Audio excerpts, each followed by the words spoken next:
Ini memang sangat anomali sekali ya kalau kita lihat di Pilkada Solo, Surakarta. Pada saat lalu memang Andika Perkasa yang cukup mengejutkan menang. Setidaknya suara Andika Perkasa itu menyaingi Ahmad Lutfi dan Gus Yassin. Bayangkan ya, padahal Pak Jokowi itu sudah terang-terangan mendeklarasikan mendukung Ahmad Lutfi dan Gus Yassin pada Pilkada Jawa Tengah. Tetapi khususnya di tempat kelahiran Pak Jokowi, Gibran, pemilih warga Solo justru memilih pasangan Andika dan Hendy. Ini sangat mengejutkan sekali. Tetapi yang cukup anomali sekali ya, di Pilkada Solo jagoan PDIP itu kalah. Nah, ini sangat mengejutkan sekali ya. Padahal kalau kita lihat Andika Hendy itu menang setidaknya di Solo. Suara Andika Hendy bahkan sekitar 53% ya. Sedangkan Ahmad Lutfi dan Gus Yassin berada di 47%. Tetapi ini kok kalah ya, jagoan PDIP di Pilkada Solo. Ini sangat mengejutkan sekali ya.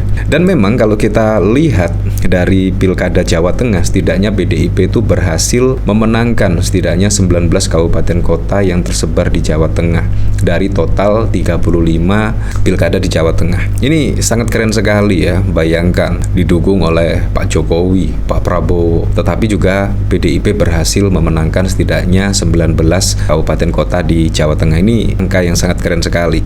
Nah, dari Donibar, kabarnya Andika Hendy menang di 3 kota Solo, Surakarta, Kota Magelang, dan Kota Semarang. Kalau di Kota Semarang memang dimenangkan jagoan dari PDIP, tetapi di Solo ini kok kalah jagoan dari PDIP. Ini sangat mengejutkan sekali ya, dimana suara Andika Perkasa dan Hendrar Prihadi ini juga cukup tinggi, dan bahkan suara Ahmad Lutfi dan Gus Yassin itu kalah telak setidaknya di Kota Solo. Sangat mengejutkan lah. Ini dikomentari oleh Jayabaya, Andika Hendy walau kalah hitung cepat dengan Lutfi Yassin, aneh Andika Perkasa menang di TPS Jokowi.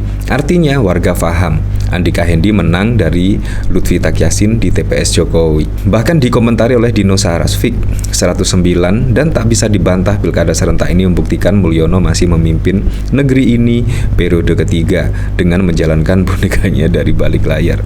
Seenggaknya warga sekitaran Jokowi sudah seperti itulah. Tetangga itu adalah orang yang paling paham dengan kelakuan kita.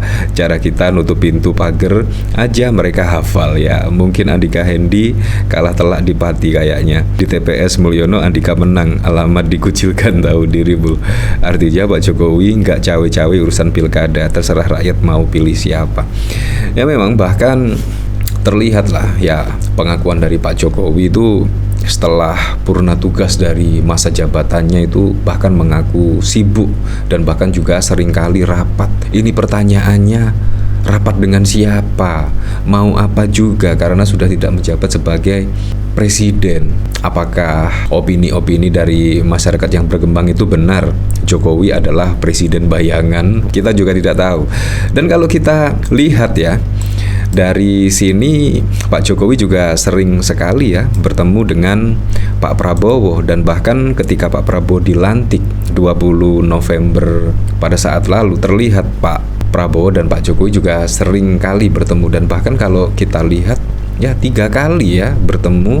Pada saat lalu Pak Prabowo datang ke rumah Pak Jokowi 2 kali, dan pada saat lalu tepatnya tanggal 8 Desember gantian Pak Jokowi bertemu dengan Pak Prabowo Subianto setelah pilkada. Nah bahkan juga ada pengamat ya terkait Prabowo kerap bertemu Jokowi bisa ancam citra presiden. Nah menurut saya iya, apalagi opini yang berkembang saat ini juga Pak Jokowi itu masih menjadi presiden, setidaknya presiden bayangan sih katanya. Nah bahkan kalau kita lihat ya dari mimik Pak Prabowo Subianto ya, dari ekspresinya terlihat tidak senang ya dengan kehadiran Pak Jokowi di Kertanegara. Kayaknya sih, tapi kita tidak tahu lagi ya. Tapi dari ekspresi wajahnya terlihat kayak tidak senang ya, karena akan mempengaruhi lah setidaknya opini masyarakat terkait presiden bayangan dan lain sebagainya lah. Nah, Direktur Eksekutif Lingkar Madani Indonesia Ray Rangkuti menilai Presiden Prabowo masih belum percaya diri dalam mengelola kekuasaan. Hal itu, kata Ray, bisa dilihat dari intensitas pertemuan Presiden Prabowo dengan Presiden ke-7 RI Jokowi dalam hitungan 2 bulan. Sudah hampir 4 kali bertemu. Apa yang bisa dibaca dari semua ini? Masih kuatnya daya tarik Pak Jokowi Jokowi di mata Pak Prabowo. Pak Prabowo seperti belum memiliki kepercayaan diri untuk melangkah mengelola kekuasaan yang di tangannya tanpa konsultasi simultan dengan Pak Jokowi, kata Rai pada 8 Desember. Menurutnya, jika hal tersebut terus berlanjut, tak menutup kemungkinan akan ada pandangan bahwa Presiden Prabowo Subianto petugas Jokowi. Wah, satu istilah yang merujuk ke diksi Ibu Mega lantang Pak Jokowi sebagai petugas partai, lebih-lebih bila beberapa sikap politik Pak Prabowo akhir-akhir ini yang seperti membalik kebijakan Pak Jokowi akhirnya dibatalkan terangnya. Ia mencontohkan misalnya persoalan status proyek strategis nasional PSN Tropikal yang berdampingan dengan proyek Pantai Indah Kapuk PIK 2, menempatkan institusi kepolisian di bawah Kemenko, membatalkan rencana kenaikan PPN menjadi 12% dan lainnya. Artinya, kata Rai, jika akhirnya Presiden Prabowo tetap melanjutkan status PSN PIK 2, menempatkan kembali institusi kepolisian di bawah Presiden dan tetap menaikkan PPN 12%, maka pandangan negatif publik akan muncul. Ya, seperti itulah.